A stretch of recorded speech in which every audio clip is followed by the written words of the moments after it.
Assalamualaikum warahmatullahi wabarakatuh. Sebelum ni saya dah kongsikan dengan anda pendapat peribadi saya mengenai Windows 11 dan saya dah kongsikan juga konspirasi di sebalik wujudnya Windows yang tak sepatutnya lahir atas muka bumi ni. Dalam video tu saya guna Windows 11 leak version dan apa yang saya dapat kongsikan dengan anda memang tak stable. Kalau guna untuk main game dia punya performance drop kalau kita nak compare dengan gaming performance on Windows 10. Lepas tu saya guna untuk edit video, guna Adobe Premiere, kadang-kadang hang, tak dapat rendering dan sebagainya. So saya decide untuk reset ke Windows 10 semula. Cuma beberapa hari yang lepas Microsoft baru sahaja offer kepada user untuk upgrade ke Windows 11 secara percuma.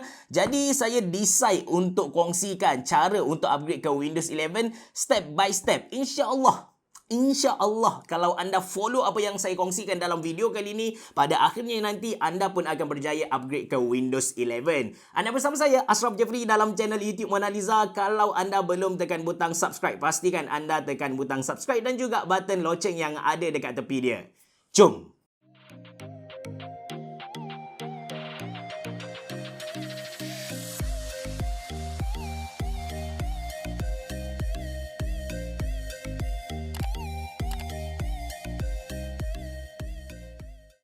Video ini disponsor oleh kedai komputer Monaliza. Kalau anda sedang cari barang komputer, anda boleh pergi ke website rasmi Monaliza www.monaliza.com.my ataupun anda boleh pergi ke Lazada dan Shopee Monaliza.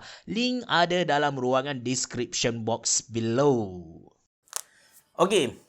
Sebelum saya tunjuk kepada anda step by step macam mana nak upgrade ke Windows 11, saya just nak share kepada anda yang macam saya bagi tahu di awal video tadi, masa saya upgrade ke Windows 11 leak version, dia punya Windows OS tu memang tak stable. Bila kita guna untuk main game, dia punya FPS drop, dan kalau saya guna untuk edit video, saya guna Adobe Premiere, kadang-kadang dia hang, kadang-kadang playback dia jadi slow gila. So saya reset kembali kepada Windows 10. Bila Microsoft lancarkan Windows 11 Insider program ni, saya pun install dekat saya punya laptop. Saya try guna and seriously saya impress gila dengan dia punya improvement tu. Bayangkan, ini graf gaming yang saya dapat guna Windows 11 Insider program. Saya tunjuk kepada anda ketiga-tiga perbandingan dari Windows 10, lepas tu Windows 11 leak version, lepas tu Windows 11 Insider program. Dekat sini kan, saya nak anda fokus kepada Apex Legend. Tengok graf Apex Legend tu, anda akan dapat faham betapa terujanya saya dengan Windows 11 ni. Untuk game-game lain dia macam kembali kepada performance Windows 10,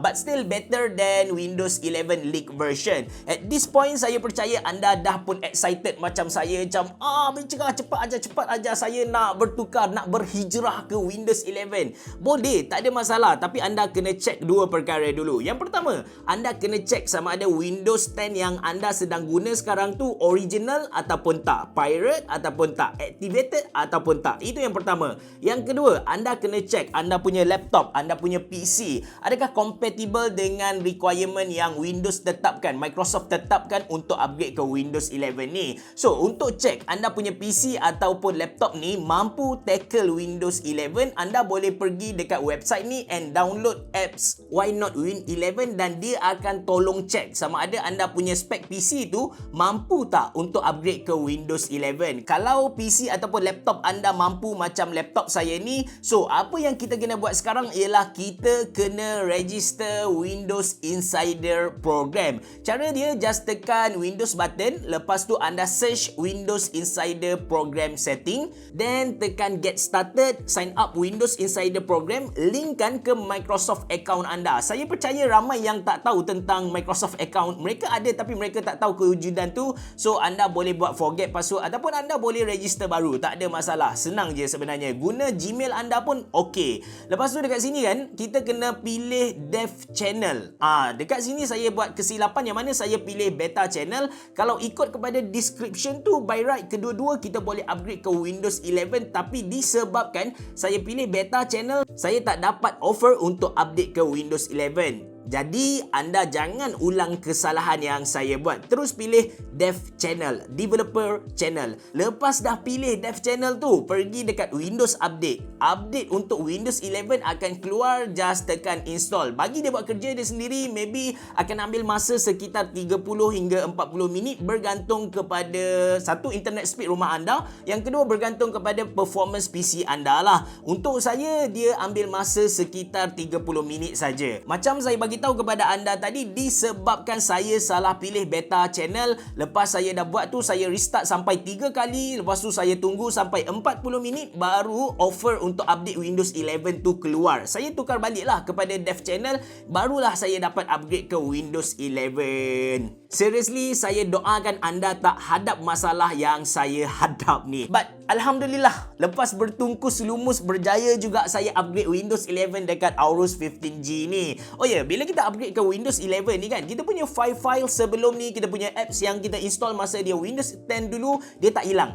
Dia bukan macam reset PC, dia bukan macam format PC, dia just upgrade OS. So data-data sebelum ni tetap ada dekat OS yang baru ni. Cuma saya still suggest anda untuk backup file-file yang penting, sebab saya pun buat benda sama. Saya bimbang katakan kita upgrade dia, masa dia install berlaku masalah dan sebagainya, dia tak jadi and kita terpaksa reset PC, ketika tu data kita akan hilang. That's why saya 100% recommend kepada anda untuk backup file-file yang penting. Okay, antara benda menarik yang ada dekat Windows 11 ni, walaupun saya dah pernah cerita sebelum ni, ialah interface dia yang nampak lebih clean, nampak lebih elegan. Lepas tu ikon-ikon dekat taskbar tu dia sudah berada dekat tengah. Walaupun kita boleh tukar balik setting, pindah dia ke tepi macam Windows 10, but bila duduk dekat tengah ni nampak lebih cantik, nampak lebih simetri. Dan macam Windows pun design dia totally different dengan dulu. Dia dah tak ada petak-petak yang nampak stiff tu, yang nampak keras. Untuk sekarang ni dia nampak lagi smooth. Animation dia pun quite menarik. Lepas tu widget yang dia bagi, kalau nak compare dengan Windows 11 League version tu, yang ni nampak lebih sempurna and nampak lagi menarik lah. Kalau anda nak tahu dengan lebih detail tentang Microsoft 11 ni, anda boleh tonton video yang saya buat sebelum ni, sebab saya dah cerita semua feature, termasuk dengan macam mana kita boleh guna Android punya apps dekat Windows 11. Saya sediakan link dalam ruangan description box below. Persoalannya sekarang, adakah perlu untuk anda upgrade ke Windows 11? Yelah, Microsoft dah bagi kepada kita cara untuk upgrade secara official ni kan. Perlu tak upgrade ke Windows 11? Personally, saya merasakan tak. Sebab apa? Sebab dia masih lagi belum stable. Saya tak nafikan, dari segi gaming performance memang improve banyak gila, even mengalahkan performance gaming dekat Windows 10.